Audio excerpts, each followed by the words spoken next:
so this is the Etenwolf balloon pump, and this model is the P600, and this one has a lot of different options. They did send this to me to try, but I've used these balloon pumps before. I made like at least 4 or 5 balloon arches, like just in this entryway, which is why I'm sitting in the entryway, because this is how I usually end up making my balloon arches. I usually borrow my sister's balloon pump, but since they sent this to me, I'm definitely going to use this one next time. And this one has a lot of different features that like the other one didn't have. So this one has a very convenient cord storage in here. So it came with the pump, 3 attachments so that you could do smaller balloons, and also 2 finger guards, which is super nice because if someone's helping you do your balloon arch, at least you have 2. And I totally recommend these. Your fingers get super sore if you do like 100 balloons.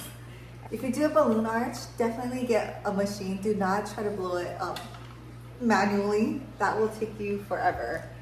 So I'm gonna go ahead and plug it in. This one has auto off and touch on.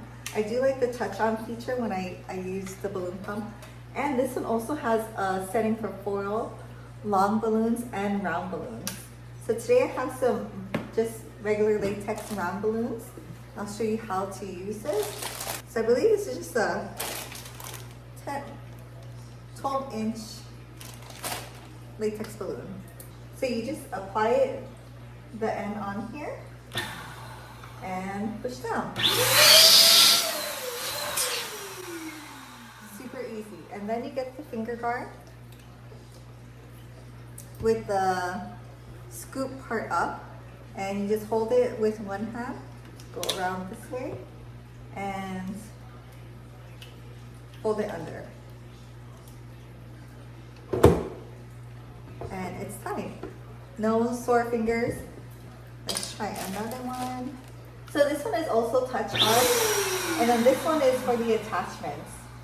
So if you had like a smaller balloon, you just screw this one in. And then use the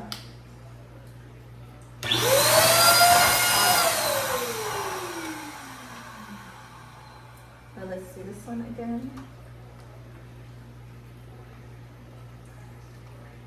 See how you could do like your whole balloon arch in like a fraction of the time that you would have done it like manually. So you hold it, and then you can put like 3 or 2 fingers in here up to go around and flip it under and then pull it off. So super easy. And then when you have the balloon arch tape, you just take the ends and you put it in the tape. So yeah, very clear instructions, and yeah, super happy, and I can't wait to do my next birthday balloon arch.